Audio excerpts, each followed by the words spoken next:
Welcome to the Adventure Creator Podcast. My guest today, Pierce Klinke, is back for round two. The first time Pierce was on the show, it was episode 27, called You Can Learn From Anyone. And I think you can learn from anyone, and I think I learned a lot from Pierce, is what I'll tell you. But today, Pierce is back to offer more insights, update us on what he's been up to the last 6 months, and some of the stories of working in the field on productions, dealing with clients as an editor. We also talk about exercising the creative muscles. And Pierce lays out a few core tenets to what it takes to be able to do what he does. The first and foremost is just being able to fail, knowing that failure is okay, small failures. It's not necessarily about how much you fail or succeed, but more about how you recover. So Pierce explains that really well as not worrying about others' judgment and the other myths that hold us back creatively. So Pierce is here today to enlighten us with his perspective, and I had a blast picking his brain. So let's get into the show with Pierce Klinke. Pierce Klinke, welcome back for round two, man. Thanks for having me. Thank you for dealing with my shenanigans this week, just prioritizing skiing over professional things over the podcast. So sorry for squirreling us into a Friday morning, but thanks for coming. I mean, I've been doing the same things the last 2 weeks too. You got to chase the snow. Yeah, where have you been? Well, we had a huge storm here in Ketchum, where I'm based out of now. And then I snuck out in between storm cycles to Bend, Oregon, and then skied the next week there pretty much. And then back to Idaho. You drove? Yep. Big road trip How far person. is that drive from Idaho? Drive time is 8 hours. Okay. But then we're in mountain time here, and then Oregon's on Pacific time. So it's shorter going there and longer coming back. Gotcha. You lose an hour, gain an hour. Yep. Sweet, man. Well, as I just introduced in the pre-episode introduction of you, we had an episode on the podcast before, number 27. So might be worth just going back if we want to hear more about like your overall journey and like how you kind of got to where you're at and just some of the things you've learned along the way. Go back and check that episode out. This one's going to be more focused on what we've been thinking about recently, what's been on your mind. So why don't you introduce yourself just for anyone, just to give some context for this conversation, and we'll go from there. Certainly. So I'm 22 years old. I recently graduated from Santa Clara University with a degree in film, class of 2020. And then pretty much 2 weeks after I graduated, well, actually during that 2 weeks, I was collecting all my belongings from various places and consolidating it all, preparing to move out here. And during those 2 weeks, I actually ended up recording the first episode with you, and then moved myself out to Idaho here. I'm based out of Ketchum, which is probably not as well known as Sun Valley, but that's just the town over. And so I work It's a here. bigger town too, which is funny. Yeah, exactly. Like most people live in Ketchum, and very few people actually live in Sun Valley. And so I'm a freelance cinematographer, photographer, and editor, more or less, with a focus in like adventure sports. Radical. That's real rad. Try to keep it that way. Awesome, man. Well, thank you for that introduction. And we spoke a lot on the first one. The first episode was titled "You Can Learn From Anyone." Just one of many little nuggets of goodness that you sprinkled throughout that episode. I love what you talked about. I want to ask you specifically, while we're talking about road trips, what it is about a road trip for you in connection with creativity, whether that's photography or video, that's so powerful or that brings you so much joy. Definitely. I love road tripping. I'd have to say it's probably my favorite form of travel, just because of the freedom and flexibility that it offers over other forms of transportation. And having grown up road tripping and continuing to do that into my early adult life, it's just, I don't know, there's something about it that just feels right. The freedom, a lot of people talk about it, the freedom of the open road. And I think, especially solo road tripping for me is just so awesome. And I know a lot of people don't like being by themselves and being in their head for that long, maybe, and they get bored. But it's just for me, I'm just so fascinated by the landscapes that you drive through and how everything slowly transitions. And being a photographer and videographer too, it's great to just be able to stop whenever, wherever you want and just shoot something. Um, and then in the more boring stretches, keep going. Absolutely. Do you ever have the internal fight with yourself? Like you're going 60 miles an hour, you're trying to get somewhere, it's getting dark. You're like, oh man, should I try and get to that spot by sunset? Or I just saw something cool here. I could, take 30 minutes here. Like, how do you, Yeah, I guess the question is, how do you decide on a road trip? Like, I'm going to pull off here. Is it an instinct? Are you looking for something specifically? I think most of the time it's instinctual, I would say. And that's like, I mean, that's goes for almost all of my shooting to begin with. I would say is like there's usually things that just catch my eye and I just listen to that intuition and then capture it as best as I can in the moment. I sometimes, I'll plan like I want to be here by sunset so I can shoot that area, but a lot of the times it's just driving and seeing what looks cool. Like on this most recent drive from Ketchum to Bend, I think I left Ketchum around noon, which wasn't terribly early considering the long drive. And then I ended up stopping and shooting the sunset because it was just popping off. And um, I've been shooting mostly film for my stills recently, just because I feel like it really makes my creative juices flow more so than shooting digital does. Digital almost at this point feels a little bit robotic, just to like you can see the shots as soon as you shoot them. I know exactly how I would post process versus film still has that element of unknown to it that I think makes it more of an art to me rather than like digital feels more like a science almost.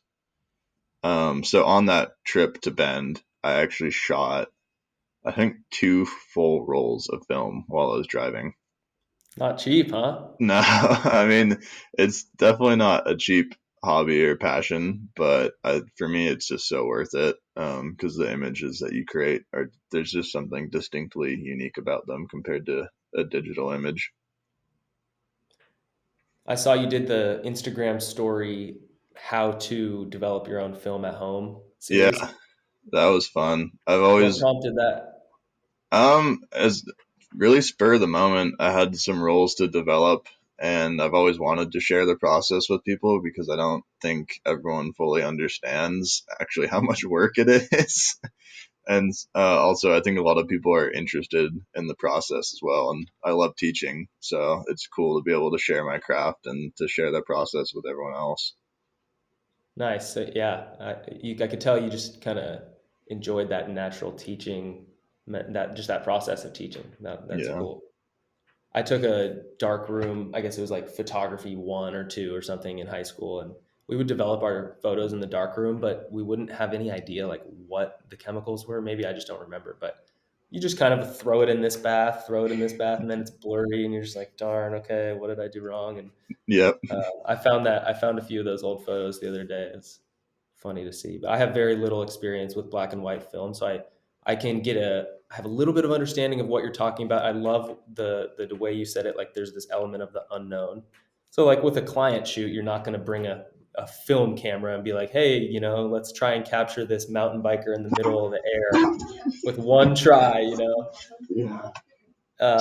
versus just when you're basically majority of the time creating with the black and white film when you shoot photography. Yeah, so I shoot a lot of black and white. One, because I think it makes you a better photographer, and two, because I don't have the knowledge or the skills yet to develop my own color film. So, but I really enjoy the whole developing process and I like having that control over it. So, for me, that's a benefit of shooting black and white. Not to mention also it's cheaper than color film is. Not by much, but it adds up over however many rolls you end up shooting. Totally, totally.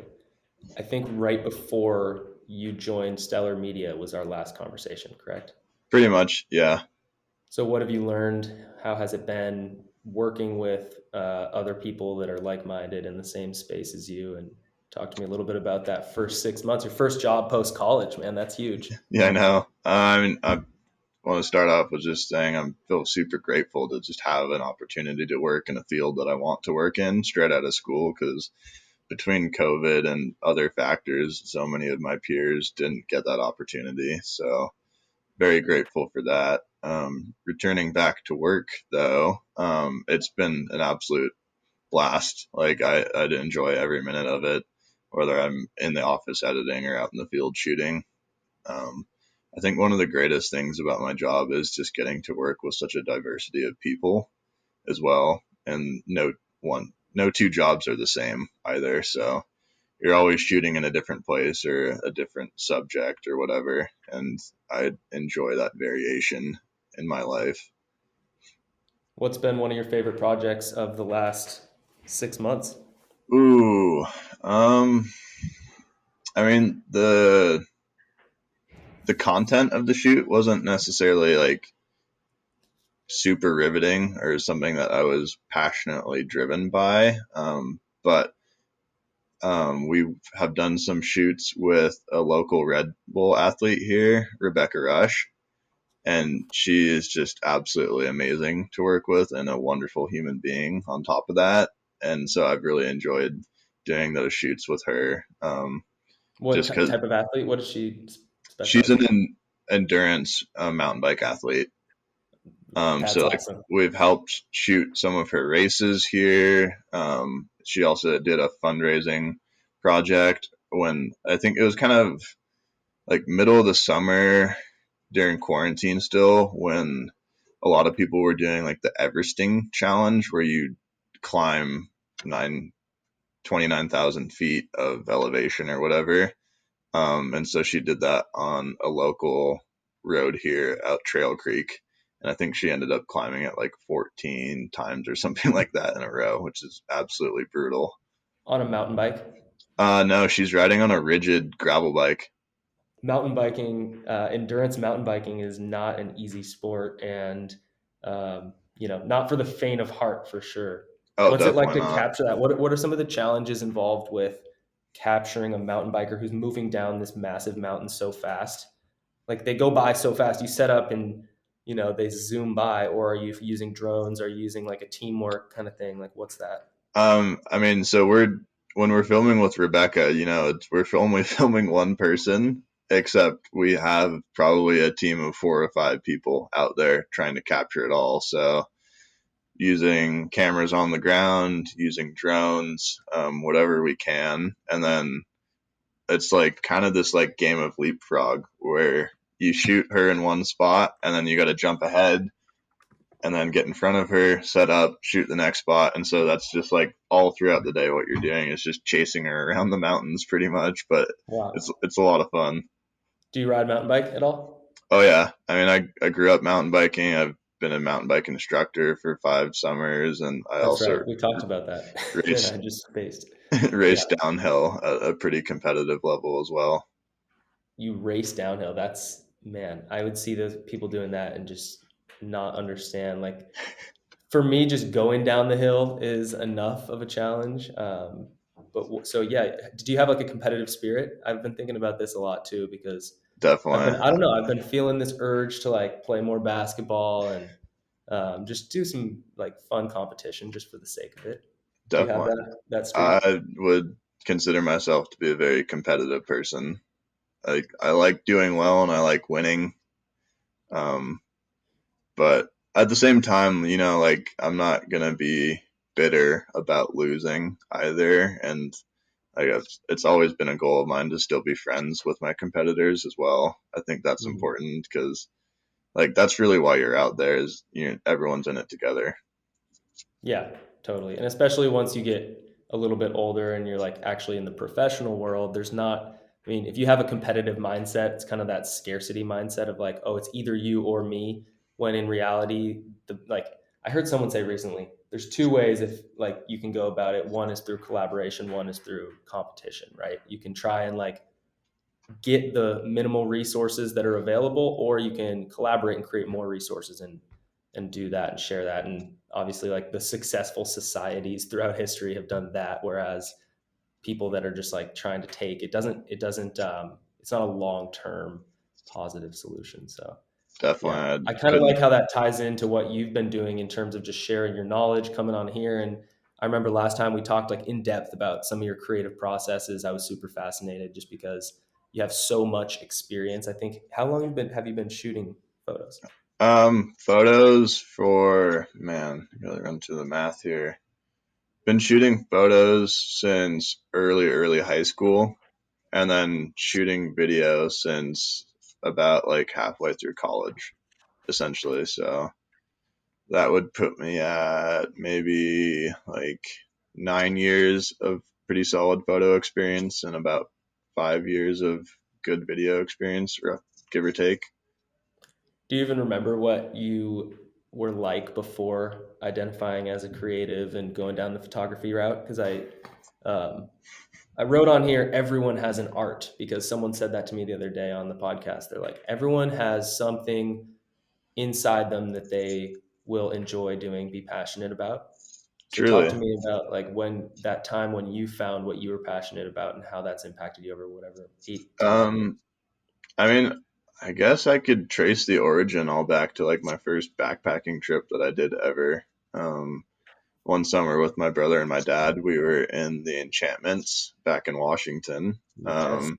And I think at the time I didn't have any sort of actual camera, but I had a, like the old iTouch, if you remember those.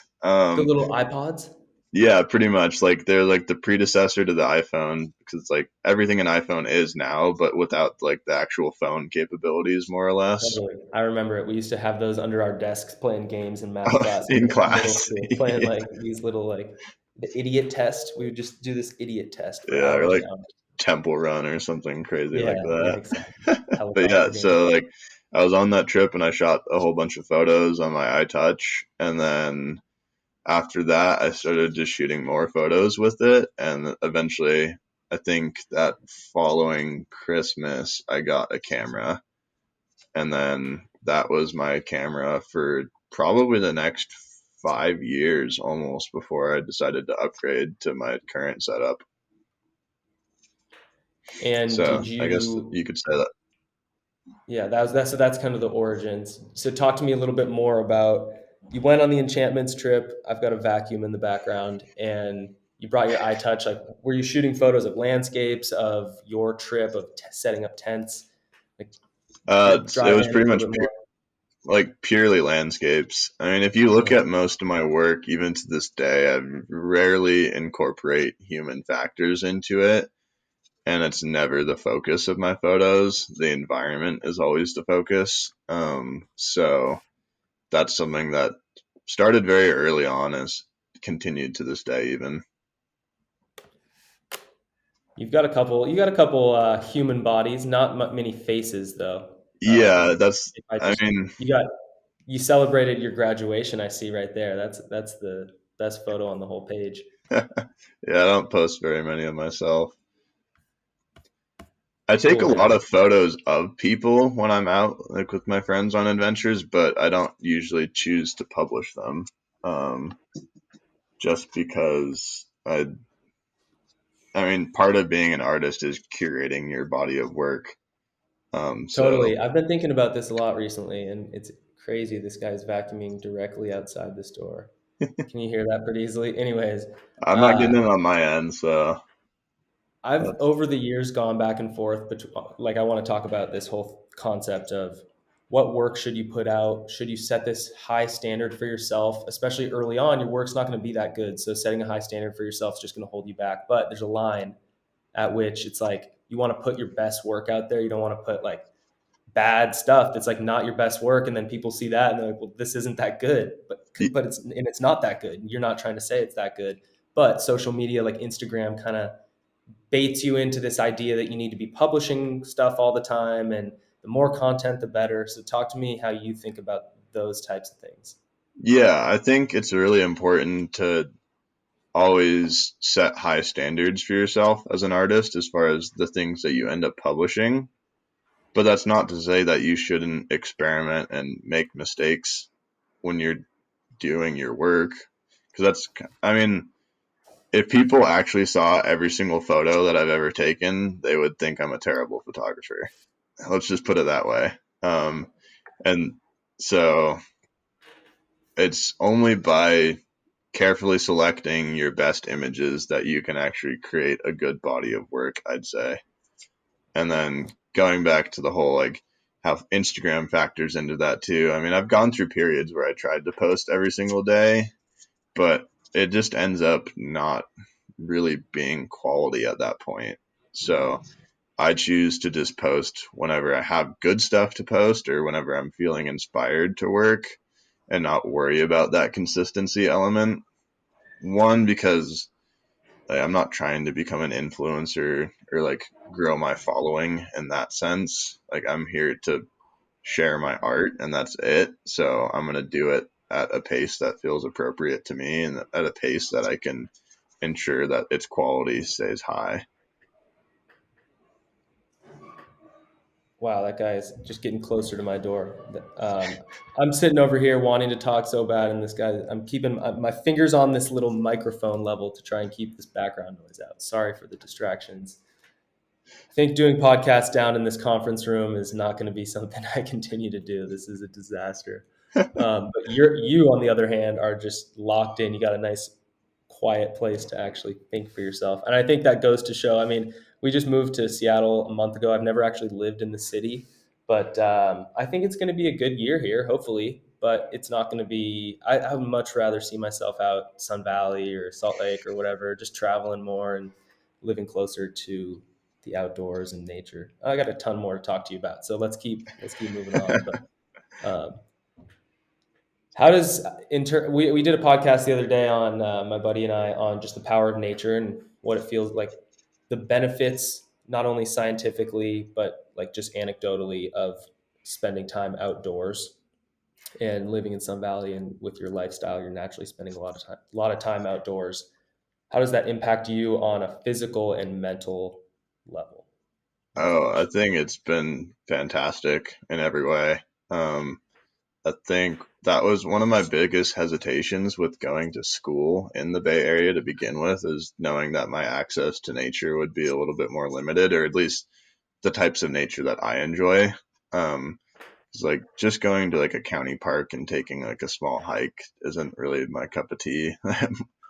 I like to get a little bit more extreme than that. So being here in Ketchum is awesome, you know, because it's a 5 minute drive to the base area if I want to go ski the resort. And then Wow. within 20 or 30 minutes, I have probably thousands of acres of backcountry terrain to access. And during the summer, I go rock climbing and slacklining all the time. And that's definitely one thing I came to realize during college is being a little bit more deprived of that access. It definitely took a toll on my physical health to some degree. I mean, I'm still a pretty active person all throughout college, but I think it took its biggest toll on my mental health. Of I didn't realize how much of an impact those activities had on my well-being, and now that I'm back doing that stuff more often, I can definitely see the effects of it. Same exact thing happened to me. I went to college in Indiana.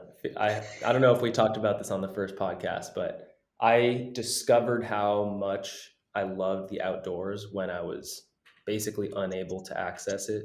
I mean, we have the sand dunes on the east side of Lake Michigan was the one Hmm. spot we would go to, but maybe just a few times a year. I did one winter hike in like middle of Michigan, but otherwise you have to drive like 9 hours down to Great Smoky National Hmm. Park, and I did a hike down there once. But yeah, anyways, learned every time I came home, I just had this like urge to get outside and hike or backpack or just do something, and that shaped what I wanted to do with my life, where I wanted to live, and the type of work that I wanted to do for sure. 100%. It's that classic paradigm of you don't know what you have till it's gone. Yep. I was talking to my old basketball coach about that last night. Like they can't play hoops this year. The high school varsity players, imagine your whole life you want to be a senior and play varsity basketball.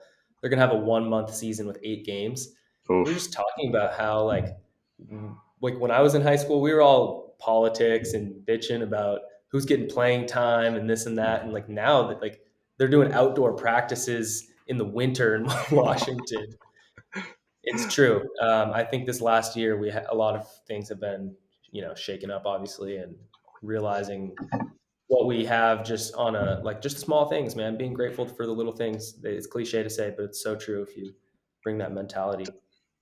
Definitely. I mean, it rings true for people like us that care about access to nature and getting outside and being active. But I think as a whole, as a society, COVID and quarantine really made a lot of us pause and reflect on the things that we actually valued in our lives because a lot of it was taken away from us. And obviously, I'm super fortunate to be where I'm at still, despite all of those things. And there's people who suffered a great deal more than I did, but I think everyone learned from it. I tried to, for sure. I just tried to stay focused on what I could control. That seems to be my kind of strategy that I use. Like, what else did you do to keep your batteries charged during this last 6, 8 months? Honestly, it's mostly for me just outdoor time. Um, like, there's nothing that clears my head better than getting outside and working out and whatever activity it ends up being. It's just medicine for me, really. Um, and more recently too, there's been a little bit of a slowdown in the work that's been flowing, which has been honestly welcomed because I mean, I started working 2 weeks after I graduated, and those were a hectic 2 weeks. It wasn't like I was lounging around. I had a whole bunch of stuff to take care of and set up my life, and then work really didn't slow down until the holiday, so it was a pretty just nonstop grind. I think in that about 6 month period, I only ended up taking 2 days off from work that entire time. Wow, wait, even including weekends or No, like weekdays? Yeah. weekdays. So Yeah, on the weekends you got 2 days off, but you worked 5 days a week for 6 months with 2 days off. yeah. There's a lot of those Wow. weekends. There's a lot of those weekends though where like I'd be editing normal office hours during the week, and then we'd have shoots scheduled on weekends because that's when the talent could do it. And so you end up working 6, 7 days a week at that rate. Hmm. What's been a project that you've enjoyed that you're allowed to talk about, and maybe what your role was on that? Man, there's been a lot of great ones. I think one that I really enjoyed was going to New Mexico and filming for GMC and Airstream. Can't go into too many specifics there, obviously, but we had a really amazing crew and it was cool locations and everything like that. And the whole shoot ran super smoothly. So it's always awesome when that happens. But I'd Were you, yeah.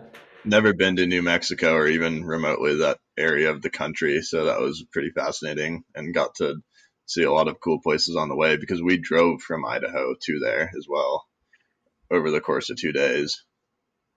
I've never really spent time in New Mexico either, but is it similar to Utah and its feel, or how is it different? I'd say it's a little bit different. It feels more like the desert does in like Mexico, I'd almost say.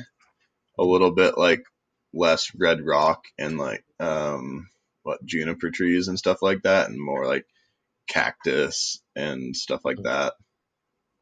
Nice. I was going to mention this earlier when you were talking about the road trip and seeing the scenery change, but I took a flight from Puerto Vallarta to Seattle recently. I was down there for the last 4 months, up until a month ago, living down there and recharging my own batteries and also working remotely and whatnot. But I had a window seat on the right side of the plane, and we flew basically directly up the above the land up the coast from Puerto Vallarta to Seattle, crystal clear skies the whole way. And I was able Oh, to, I've never seen in my life just like slowly the transition between the landscapes, like over time. And I was like, wait, are we now in Utah? Are we in Colorado? Where are we? And trying to figure it out. And then just like having these almost existential thoughts of like, wow, what is it, this earth that we're living on? It's just this big ball that we're all just like kind of spaced out on, and we have our little pockets here and there. And just to see like how humans, if you just really have that 30,000 foot view, literally, how humans engage with nature and where we can survive is pretty fascinating. There's these towns up in the mountains in Mexico. It's like, how do they even get water up here? But Yeah, there's some source or whatever. So pretty yeah, incredible. that was a cool story. So yeah, wanted to hear some juicy details, but yeah, we won't go into too much. But do you do you do like shoots where you're a PA, where you're directing, where you're a cinematographer? Like where are you putting your energy on a production now? Yeah, so like going back to that New Mexico shoot, I was um ACing Mm-hmm. and then Assistant camera, DITing. Yeah, so DIT. for people that don't know, AC is assistant camera, which pretty much means you're directly supporting the camera ops. So Uh-huh. getting them batteries, getting them media, um, setting up the rigs, moving the tripod around, pretty much like whatever they need, you're there for. And then in the evenings, I would DIT for the shoot as well. And then I was also um, one of two like aerial operators on the shoot. So Nice. my buddy Spence that I do a lot of work with here, shout out Spenny. So we were flying on an Inspire 2 drone from DJI. And they have a dual op mode, so he was physically moving the drone, and then I was operating all the camera settings and shooting the gimbal. And so that was the other role that I fulfilled. So I guess a bit of a jack of all trades. It made for some Yeah. really long days though, because I had to be on set all day long. And then as soon as we got back to the hotel, everyone else just is done more or less. And then I still had 5 6 hours of DIT work to do well into the Totally. night, and then you're back up and call time at like 6:30 the next day. Oof. And how long did that production last? We had 4 days of shooting, 1 day of scouting. Man, so you didn't sleep much for those 4 or 5 days. Nope. Yeah. I had a role as a DIT and somewhat assistant camera slash second camera operator on that documentary film I maybe told you that I worked on. And I Yep. had never done DIT before, but it's that role that's time consuming, that's so easy to do, but if you mess it up, the stakes are so high because Yeah. you're backing up the data to two separate hard drives or whatnot. Have you ever had Yeah. to do DIT from like a campsite or not in with like electrical outlets? Well, so on that shoot, I actually did some element of the DITing in the field, which is something I like to do if I can pull it off, because it just means you got less work to do later when you get back to the Fill those hotel. gaps in your day. Yeah, just Yeah, start because taking cards in. like like a lot of times, like during lunch break, right? Like I'm gonna get all the cards that I can get from the sound guy, all the cameras, whatever, and then start dumping that. So that's just one less thing I have to do when I get home from the Mhm. shoot. But yeah, DITing is definitely a stressful job, um, and often overlooked and undervalued, I'd say. Um, in addition to backing up and dumping all the footage from the day too, they also had me pull selects and make like a daily reel so that we could send that to the client, and then the client could get back to us as far as like this shot worked, we still need this shot, etc., stuff like that, so we knew what pickups we needed for the next couple days. So Dude, it was you're like just superhuman that you can pull all that just off. like I don't know if it's just me listening right now, but the amount of roles that you're doing, it's like that's a crazy amount of different shoes and hats to be yeah, wearing. I mean, like on a normal shoot it'd probably be three different people, but Yeah. the budgets are tight, so you got to make it happen. I hope you got compensated well for that, man. But nonetheless, you learned a ton, and Oh, they 100%. learned that you were a workhorse out there too. So once you're known as that, you got to keep that reputation going, though. Um, Reputation is key in this no, industry. honestly though, just working hard is like, half the battle in anything. Like when I take something on, I like to just like put everything I have into it. Why would I try and like if you're truly passionate about it, there's no reason to hold back and put less energy than you could.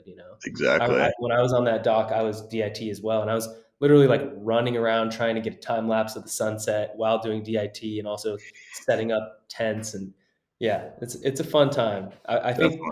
I see myself actually doing a little bit more DIT work. Hoping to get involved with another doc that I could potentially do that with. Yeah, I've ended up doing quite a decent amount of ACing or DITing or both on a lot of shoots since I've graduated. So, working with a team, you're working with guys that have a lot more experience than you. Were you like, was it hard for you to just get those first reps, or did you have the experience necessary when you joined the team, or was it something that they're like, okay, he's green, we're going to train him a bit, and then he's going to be able to do his thing? Um, I feel like it's definitely a trial by fire thing. I'm not gonna lie. So some people say fake it till you make it, and that definitely Yeah. rings true for my experience. Like, so my first job, literally straight out of moving here from school, was working on a reality TV show for 7 weeks that was filming based out of Ketchum, and I was the second AC on that show. And keep in mind, I've never AC'd in my life before up until this point. I mean, like, everyone ACs for themselves in an informal sense, when you go out and shoot, but it's different when you're on a show that has, probably a $400,000 to $500,000 budget per episode, and they're running 8 to 10 cameras all the day long.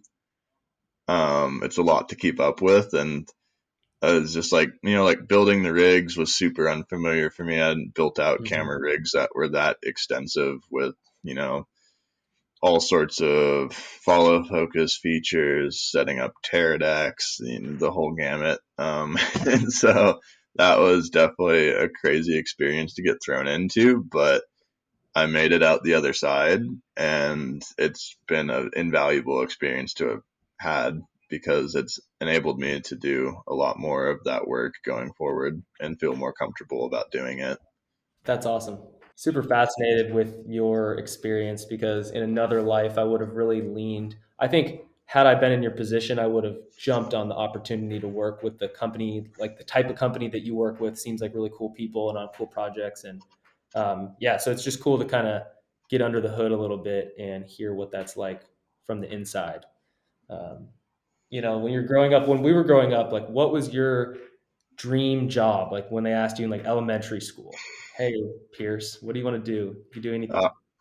Honestly, for a long time, probably from like middle school well into high school, and even a little bit into college, I've always wanted to be an astronaut, which I knew you were going to sounds say like a that. totally cliche thing to do, but like that's the track that I was on. I mean, it took a lot of STEM courses in high school, pretty much as much like math and physics as I could possibly take with the courses that we had. And then, you know, almost half of my college experience was spent as a mechanical engineer, which is more or less the type of degree that you need to actually be an astronaut. But that obviously didn't work out, and here I am.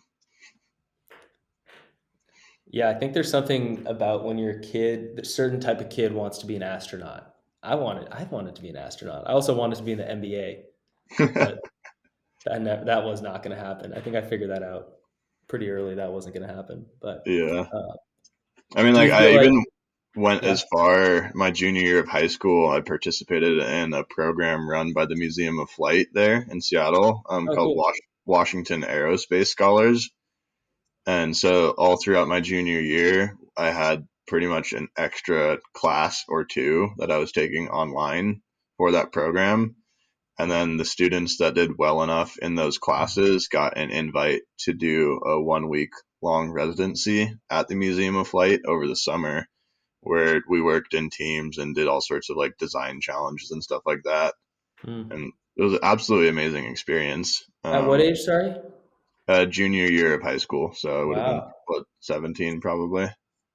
That's cool. They should do more stuff like that, man. Kids are so creative. Yeah, I think those types of resources. I was talking to my girlfriend about this. She's from Mexico, and they don't have anything like that, right? Like the public schools down there are not what they are here. Like we used to go on field trips and stuff like that. Like is accessible to public school kids. Yeah. We have a pretty good system, or did. I think they've cut back funding a lot, at least in the school hmm districts around here. Yeah, I think I was like probably one of three students from my high school that ended up doing that program. I learned about it through my IB physics teacher, so Oh, nice. it was Dude, definitely see, a small group to begin with. uh-huh. So we were talking before that about just kind of like taking on before I got interrupted by security for the second time. And anyways, just about like just taking on roles that you don't have the experience for. And one of the things I wanted to talk to you about was like the myths that hold us back creatively. And I'm going to roll the dice and take the mask off again because I can't handle it. Um, what myths have held you back? What stories have you told in your past that have held you back from being the best version of yourself or maybe not learning as much as you could learn?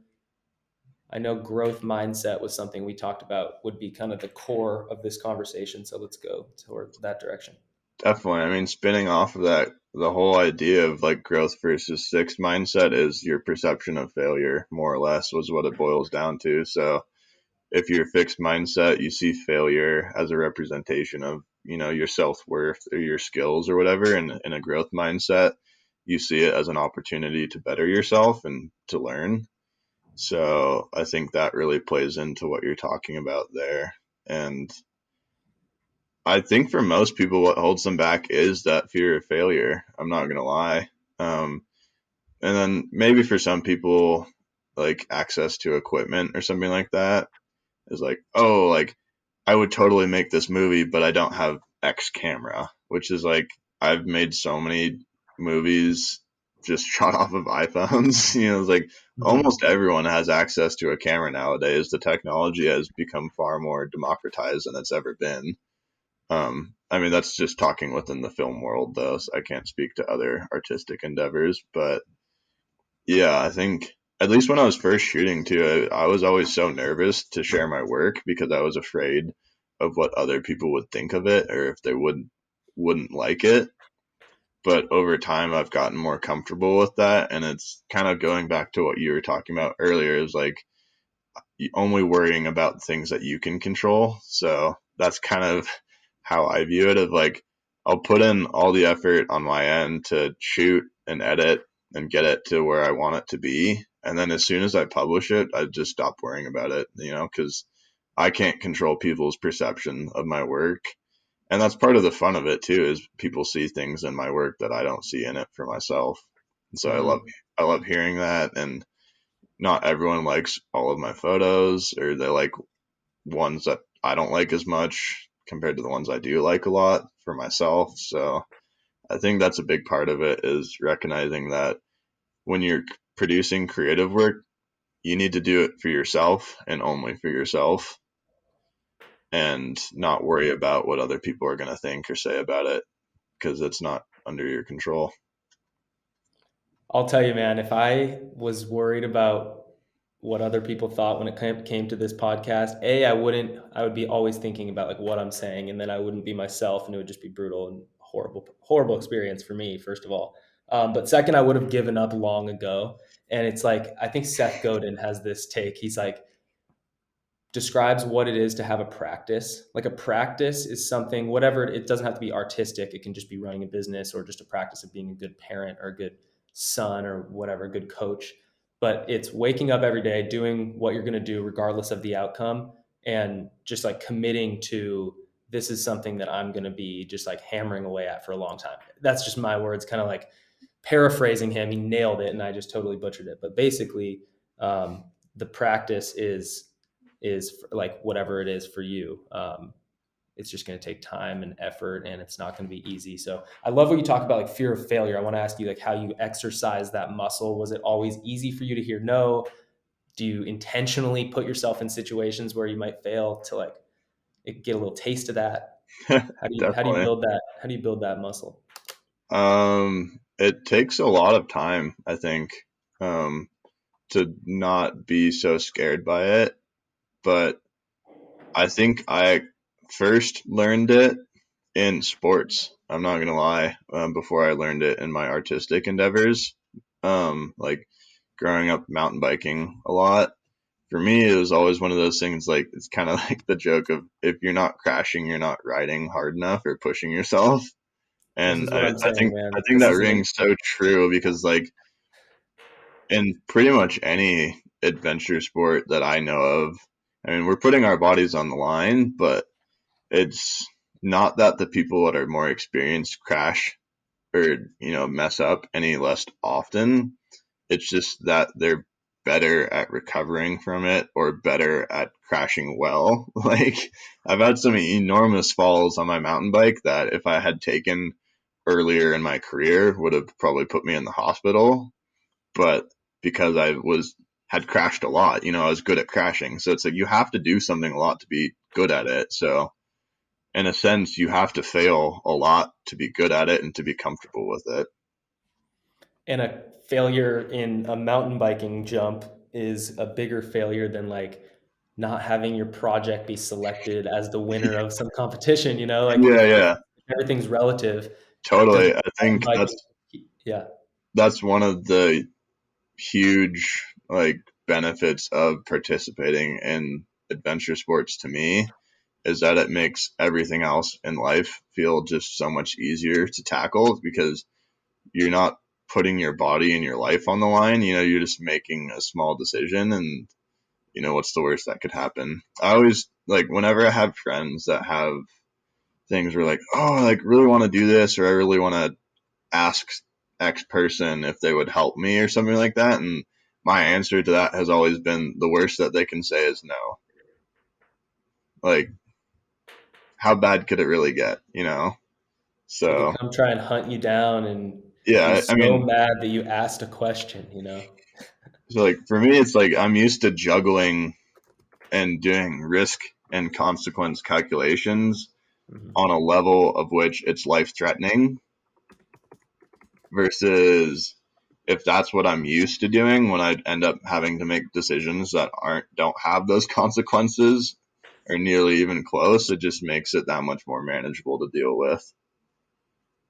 I think the connection you just drew between outdoor sports, adventure sports, and the rest of life and being able to deal with failure is more eloquently put than I could ever say it, but I just resonate so much with it. I remember I got into mountain biking 3 years ago, 4 years ago, maybe 22 years old. I'm 26. And so I would be, I don't know, I just think seeing yourself improve on a thing that's very hard, it's like very inspiring. And then you're sitting in class later that day and the teacher asks you a question or whatever. I was in college at the time. And, um, you're like feeling good from your mountain bike ride. Like, what's the worst that's going to happen if you don't, show up on time to class, even, or just like answer the question right or do well on your test? Like, it does keep things in perspective, I think. And you also just get that time to think when you're in an outdoor adventure sport versus a team sport or like a gym sport.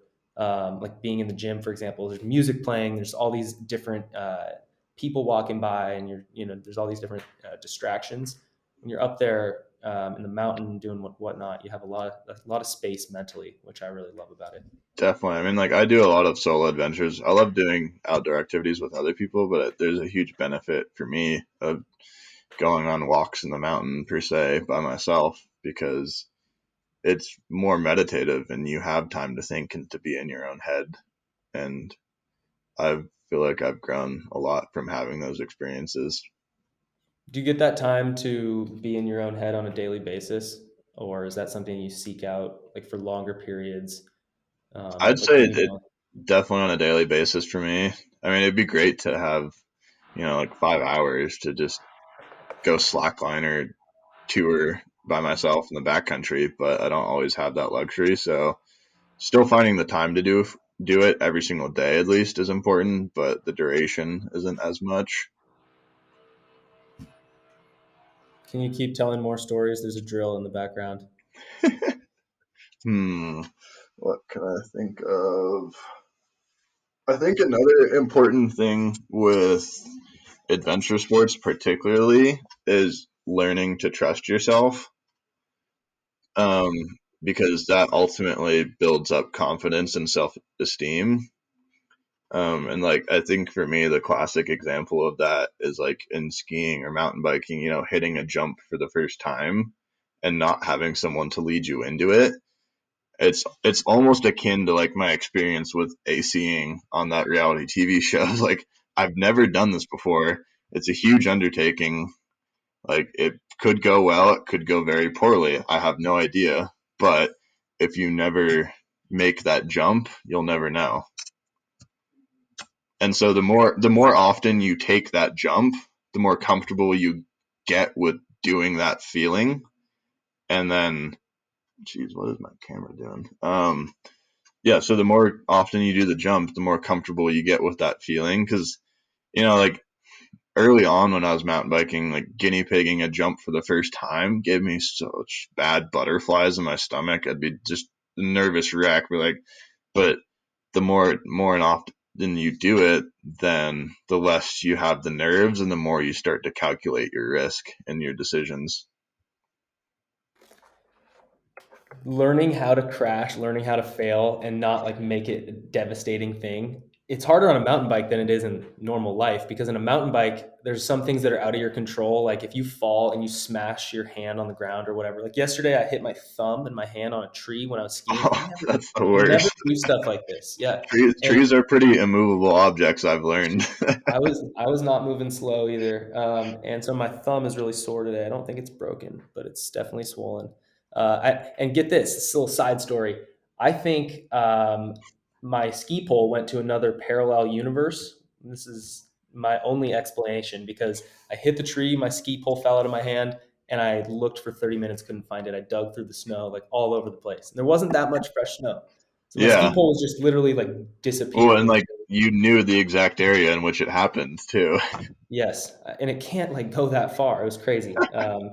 Anyways, yeah. So I'm kind of diving in, and I love using analogies, drawing parallels, metaphors, whatever you want to say, and like just between mountain biking or failing, and I think what you're saying as far as when we started talking about the myths that hold us back, and you mentioned like three right off the bat: the gear being too expensive, the fear of failure, and then you just really put it in perspective there, which I loved. And then what was the third one? I can't remember because just really good stuff.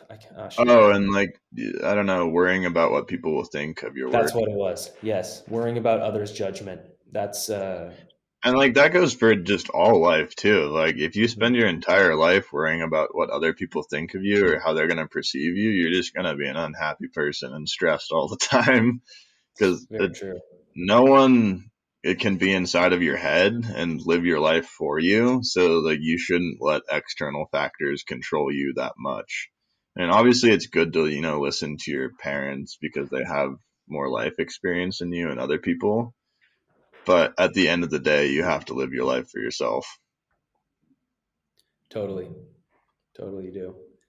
What has been something in the past that for you, like you used to value a lot, and now you're just like, no, I'm focused on something else.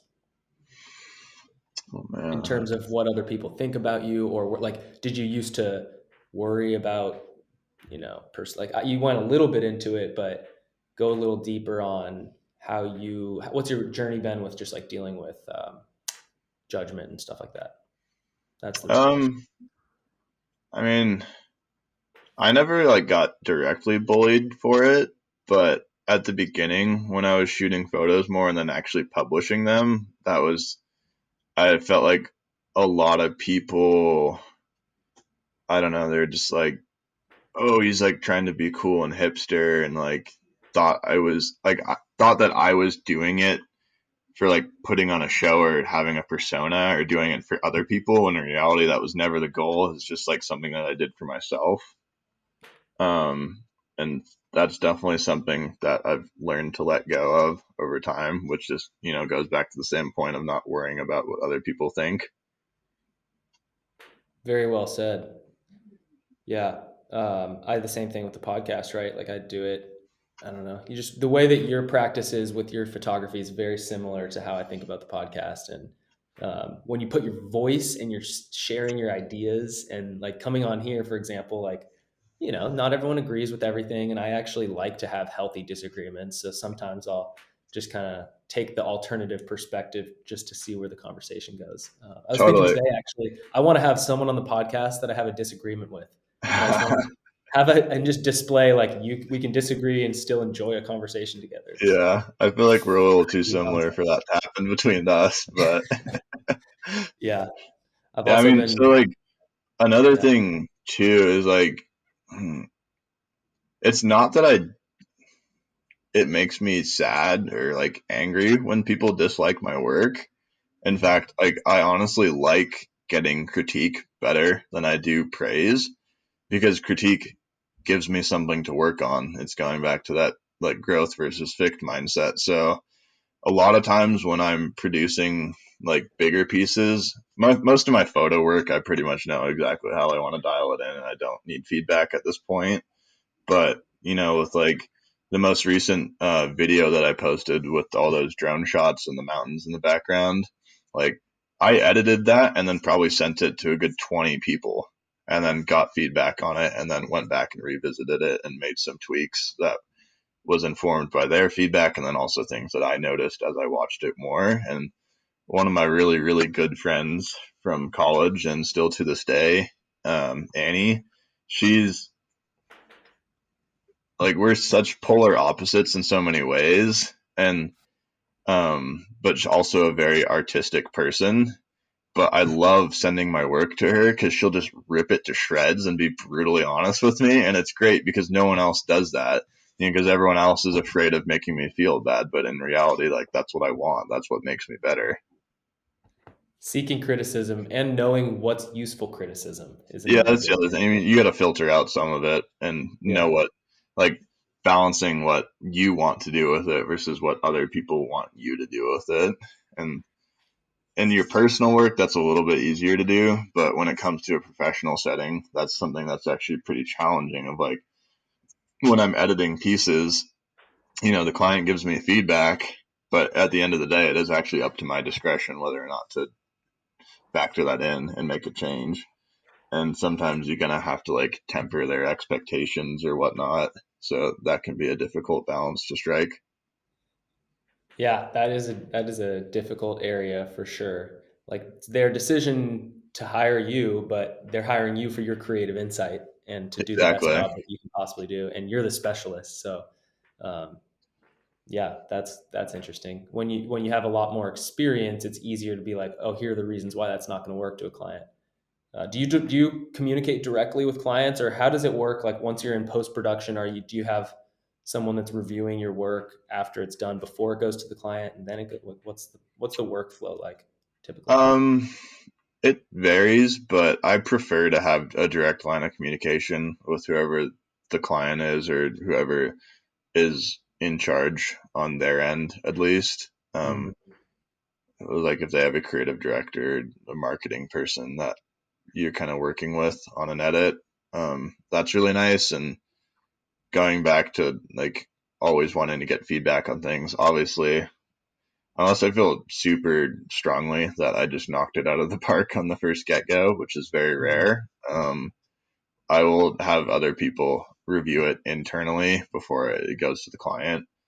And Hmm. that's more so like on the very, very first delivery, like when you give the first rough cut, Hmm. because you have a reputation to uphold at whatever company you're working for, or if you're doing work for yourself, that you don't want to deliver a rough cut that's super rough. You want your rough cut to be 90-95% of the way there already. Totally. Hardly a rough cut, more a fine cut. Yeah, I mean, I prefer it that way. Might as well get it out of the way with, because then the rest of the time you're just dealing with the fine tuning. Do you like the storytelling element of editing, or do you like the visual, and like how do you think about, because my girlfriend and I we've both been editing a lot of videos recently, and we both have like different approaches. Like I'm more like I listen to the voice and I use the kind of the exposition to tell the narrative a bit more, which is more of like, it's obviously more of a rookie style at first, but then I try and mix in the images and the visuals later. But she has a better feel for just setting a tone and having a vibe and not necessarily thinking about the cuts and the voice and the story as much right I would, away. Like what's your kind of your take on that I- storytelling element of editing? yeah, I mean, I think earlier on in my editing career, I was definitely much more focused on the visuals. of things, which makes sense coming from a photographic background. That's be the thing that I'd be probably best at, is curating your images that you're deciding to show people. But as time has progressed, I feel like I've gotten a lot more proficient with the actual storytelling of it, because I mean that's really what film breaks down to be, is like you have your audio, your narration or whatever, and you're trying to combine images that align with the message that you're trying to tell. Most of the message is not actually told visually, in my opinion, when it comes down to video editing. The message all comes from your narration or whatever form of audio that you kind of have. And I would say the atmosphere and the tone of the film is very visually driven in that sense. So they're kind of opposites, but they work in tandem. And Hmm. then obviously, like music and sound design doesn't really tell the story, but that also informs your atmosphere and tone of the piece as well. Do you think that specifically, are you referring to like documentaries and like maybe some commercial work, or do you think that, because I know for like narrative work, it's more about the visuals. Would you agree with that? I'm obviously, outside my pay grade here. I guess so. I mean, Because they say telling a story should be like, even if the captions are, even if it's in another language, you should still be able to understand the story with like to 60% or something like that. You should be able to kind of understand what's going on just from the visuals. But yeah, I I can think get documentary is a little different because you have visuals that might just be a man hiking, but you really don't know what's inside his head or what his journey has been until you can either tell that story, with the images of whatever happened. But often you don't have that. You have someone talking about something that happened. yeah. I mean, See where I'm going? that kind of goes back to like almost, in my sense, like your talent, whether it is documentary or narrative, like their reactions and their facial expressions are going to tell probably just as much as any sort of dialogue or narration that you could have as well. So in that sense, yes, the visual can definitely also inform the story. Hmm. What else is on your mind, man? What are you working on? Do you have any projects lined up for 2021? Personal stuff or stuff that you're excited about through your work? Yeah, there's actually a lot. I mean, I was speaking earlier that there's been a bit of a break in work, but that break has also been exceedingly helpful for spearheading some of my own personal projects. I'm still working on that ski film that we talked about last time, and that's getting really close to finally being published, which is awesome. Nice. Excited to share that with everyone. And then more recently, um, Annie, the gal that I've been talking about, is a dear friend of mine from school. We're in the process of writing a screenplay for a feature length film about some of her, Whoa. yeah, big, big project, Yeah. um, about some of her experiences from like middle of high school onward into college. I don't want to go into too much detail about it because the subject is pretty sensitive and personal in nature, but eventually people will hear the story. But out of because I'm always keeping my ears kind of open for projects and stories that are worth telling. And I have to say, out of all of the ideas and projects that have ever been pitched to me in my career and in my life at this point, this hands down is the most worthy of being told. Um, so that gives me a lot of motivation to see it all the way through to the big screen. Very cool. Very cool. That's exciting when you have that type of conviction behind the work that you're doing. That's huge. Definitely. And the other cool thing is we have some amazing connections with former professors of ours, and then as well as I have a lot of connections in the film industry now of people that I would want to hire on for doing the actual production, and all of that stuff is just falling into place just perfectly, like Wow. playing Tetris. And so it's also, I feel like it's one of those things that's kind of a sign from the universe that you're in the right place doing the right thing at the right time. That we're not fighting the current on it at all. We're going with it. That's a good feeling for sure. But you didn't get to that point by just like rolling out of bed one day and going with the flow. Like it really took work and years of dedication to your craft to Totally. get. I mean, like as much as you're like flowing downstream with the river, you're also paddling the whole time. Yeah. Got to avoid log jams and stuff like that. Exactly. There's definitely an element of navigation and skill still involved there. Yeah. The analogy of kayaking down a river. I love it. I love it. Don't want to capsize. That's for sure. Nope. Awesome, Pierce. Well, it's been a pleasure, man. I think you're a regular on the podcast now. We'll be hearing from you again. Exit episode 27 was awesome. Hopefully the next one in person. Yeah, that would be awesome. I'd love to actually be face to face and chat. Yeah, me too, man. Also would love to just get out and do some adventures with you as well. Totally. But we got the rest of our lives ahead of us, so I'm sure it'll happen. Yes, sir. Stay healthy, stay active. I'm gonna be training for that day. So Look whether forward it's a to it. ski tour or mountain bike ride, it'll be fun. We could do both in the same day. It's In actually Sun something Valley? I mean, it's kind of a joke that I did this accidentally one day a while back, and so I kind of coined it into a term, but it's the Sun Valley Triathlon. So I tried to rock climb, ski, mountain bike or hike, or slackline all in the same day, and just like cram in as many activities as possible throughout the day. Because I Sign me ended up. up I ended up doing it accidentally one time, and then I was at the top of the hike at the end of the day. It was the day that I shot that the video from that mountaintop, actually. When I met Um, you? no, well, it's the same place, Uh-huh. but the video that I just posted Oh, recently, yes. Yes, at like with the person Proctor Trail. standing on the chairlift, it was Yes. that day, and I was at the top, and I had the realization, I was like, wait a minute, I climbed in the morning, I skied in the afternoon, and now I'm hiking. Like, it's kind of like a Sun Valley triathlon. That's really cool. Share a similar ethic over here in the Washington region, just about getting out doing different sports. I did one time. Definitely My claim to fame is my dad took me skiing and sailing in the same day when I was a young kid, like nice. March or something. We went skiing, came home, and went out on the sailboat. It's just the That's beauty of awesome. the beauty of living up here in the PNW. Seeing it mountains to sound the whole way. There it is, mountains to sound. Yeah.